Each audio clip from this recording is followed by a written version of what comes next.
Selamat berjumpa di dalam podcast M116 Mazmur 1 ayat 1 sampai ke 6 yang mendasari bagaimana kehidupan kita bisa menjadi kehidupan yang berkualitas di seluruh aspek.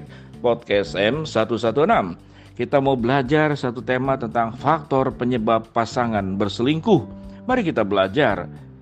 Mengetahui pasangan berselingkuh bisa menjadi pengalaman yang sangat emosional dan menghancurkan. Seseorang akan merasa terluka, marah, sedih, atau bahkan sakit secara fisik.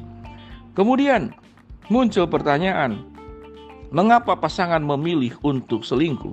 Mengutip Headline, sebuah penelitian dari The Journal of Sex Research melakukan survei kepada 495 orang yang pernah berselingkuh. Studi ini mengidentifikasikan 8 faktor pendorong utama yang berkontribusi terhadap perselingkuhan. Lalu apa penyebab seseorang berselingkuh? Yang pertama adalah kemarahan atau balas dendam. Orang terkadang berselingkuh karena marah atau ingin membalas dendam. Biasanya saat mengetahui pasangan selingkuh, seseorang ingin membuat pasangannya juga mengalami emosi yang sama agar mereka bisa memahami rasa sakitnya. Pemikiran inilah yang mendorong seseorang berselingkuh. Perselingkuhan yang dimotivasi oleh kemarahan dapat terjadi karena alasan selain balas dendam, seperti frustasi dalam suatu hubungan ketika pasangan tampaknya tidak memahami akan kebutuhan masing-masing. Kemarahan pada saat pasangan jarang berada di sekitar kita. Kemarahan ketika pasangan tidak memiliki banyak hal untuk diberikan secara fisik dan emosional. Kemarahan atau frustasi setelah bertengkar. Yang kedua, tidak lagi merasakan cinta yang romantis pada seseorang. Perasaan euforia dan kegembiraan yang biasanya terjadi saat jatuh cinta pada seseorang umumnya tidak berlangsung selamanya. Saat pertama kali jatuh cinta pada seseorang, kita mungkin akan merasakan gairah, kegembiraan, aliran dopamin yang meluap-luap hanya karena menerima pesan singkat darinya. Namun intensitas perasaan ini biasanya memudar seiring berjalannya waktu. Fase awal hubungan, termasuk kencan pertama, seringkali dipenuhi dengan perasaan yang intens dan euforia. Namun seiring berjalannya waktu, kilauan itu memudar. Bertahan dalam suatu hubungan tanpa cinta yang romantis dapat menimbulkan keinginan untuk merasakan cinta lagi dan memotivasi perselingkuhan. Yang ketiga, faktor situasional dan peluang. Memiliki kesempatan untuk berselingkuh bisa menjadi faktor yang meningkatkan potensi terjadinya perselingkuhan. Tetapi itu tidak berarti setiap individu yang memiliki kesempatan akan benar-benar berselingkuh.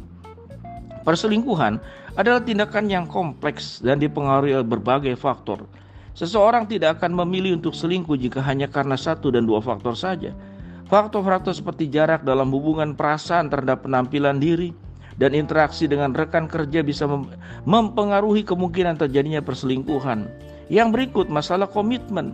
Persepsi tentang komitmen bisa sangat bervariasi antara individu. Beberapa orang mungkin memiliki nilai-nilai dan harapan berbeda tentang komitmen dalam hubungan yang dapat mempengaruhi perilaku mereka. Orang yang memiliki ketidaknyamanan atau masalah dalam komitmen dalam hubungan mungkin lebih rentan untuk selingkuh. Ketakutan akan keterikatan atau keterbatasan dapat mendorong mereka mencari kepuasan atau keintiman di luar hubungan sebagai cara untuk menjaga jarak.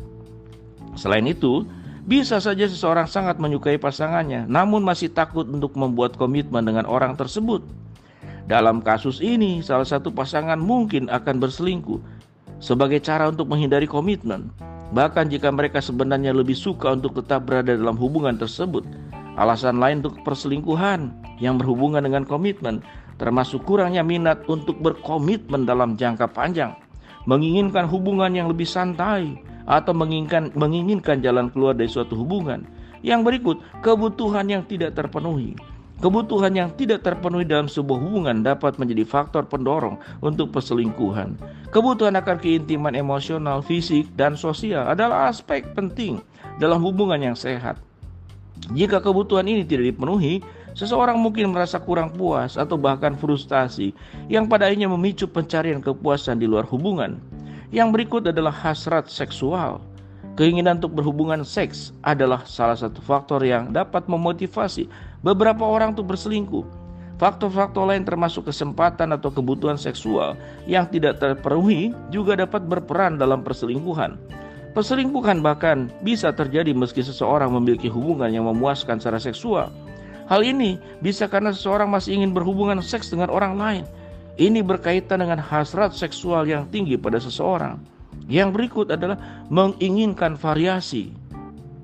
Variasi, kayak variasi motor atau bagaimana? Keinginan untuk memiliki variasi lain dalam hubungan seringkali terkait dengan eksplorasi seksual yang lebih luas. Mereka mungkin ingin mencoba jenis seks yang tidak disukai pasangannya, meski mereka merasa cocok dengan pasangannya. Kebutuhan akan variasi dan eksplorasi seksual dapat muncul dari berbagai motivasi, termasuk rasa ingin tahu, keinginan mencoba hal-hal baru, atau pengembangan ke dalam keintiman seks. Selain eksplorasi seksual, seseorang mungkin menginginkan variasi dalam bentuk seperti percakapan dan gaya komunikasi berbeda, aktivitas non-seksual yang berbeda, ketertarikan pada orang lain, hubungan dengan orang lain selain dengan pasangannya saat ini. Yang berikut adalah harga diri yang rendah. Menginginkan peningkatan harga diri juga dapat memotivasi perselingkuhan. Perasaan kurangnya nilai diri dan kurangnya kepercayaan pada diri sendiri dapat memicu keinginan untuk mendapatkan validasi dan pengakuan dari orang lain. Terutama jika perasaan ini dapat diperoleh melalui hubungan atau interaksi romantis dengan orang baru. Berhubungan seks dengan orang baru dapat menimbulkan perasaan positif. Seseorang mungkin merasa diberdayakan, menarik, percaya diri, atau sukses. Perasaan-perasaan ini dapat membangun harga diri. Tak hanya itu, meskipun seseorang memiliki perasaan pasangan yang penuh kasih dan suportif, perasaan rendah diri mungkin masih berdampak. Mereka mungkin meragukan niat pasangannya dan merasa bahwa pujian dan dukungan yang diberikan hanya karena mereka harus mengatakan itu. Itu adalah beberapa faktor. Apa terang firman Allah dan bagaimana seseorang bisa selingkuh dan bagaimana menghindarinya. Di dalam 1 Korintus 13 ayat yang keempat, kelima dan seterusnya. Kasih itu sabar, kasih itu murah hati, ia tidak cemburu, ia tidak membanggakan diri, ia tidak sombong, ia tidak melakukan yang tidak sopan dan tidak mencari keuntungan sendiri, ia tidak pemarah dan tidak menyimpan kesalahan orang lain. Ini 2 ayat. Apa faktor yang membuat seseorang itu tidak berselingkuh? Yaitu dia tidak mencari kepentingannya sendiri. Jadi seseorang yang memiliki kasih sebagaimana yang firman Tuhan katakan dalam 1 Korintus 13, dia tidak mencari kepentingannya sendiri. Dia tidak akan berbuat yang bisa melukai orang lain. Itu yang firman Tuhan katakan. Kalau engkau tidak ingin diperbuat sesuatu yang buruk orang lain kepadamu, jangan lakukan hal itu juga kepada dirimu, kepada yang lain. Sehingga kalau yang menyangkut dengan komitmen, menyangkut dengan kebenaran, menyangkut dengan kekudusan, menyangkut dengan sikap tegak lurus kepada firman Allah, maka tidak ada alasan-alasan yang bisa dibenarkan seseorang itu berselingkuh. Karena rumah tangga dibangun oleh Tuhan. Dan perjanjian rumah tangga itu adalah kudus yang kita perlu jaga dengan baik. Kalau ada masalah-masalah problem yang terjadi, memang diperlukan kerendahan hati. Ini berbicara tentang karakter. Jangan terus merasa dirinya benar sendiri. Jangan terus merasa bahwa dia menjadi orang yang superior, selalu merasa paling hebat. Itu membuat pasangan juga akan jauh. Jadi tindakan karakter yang buruk itu adalah keliru. Berselingkuh pun juga adalah tindakan yang keliru. Pada akhirnya ini semuanya berbicara tentang komitmen. Kalau rumah tangga adalah sebuah anugerah yang kudus yang didirikan oleh Tuhan dan kita perlu menjaganya, rasa-rasanya perselingkuhan itu pasti tidak akan terjadi kalau kita punya ketaatan penuh. Kalau ada problem dan masalah, sikapi dengan dewasa, cari jalan keluar yang terbaik, maka kita akan punya rumah tangga yang indah di mata Tuhan dan jauh dari perselingkuhan. Kurang lebih demikian, sahabat podcast M116, sampai bertemu dengan tema-tema yang lain. Shalom.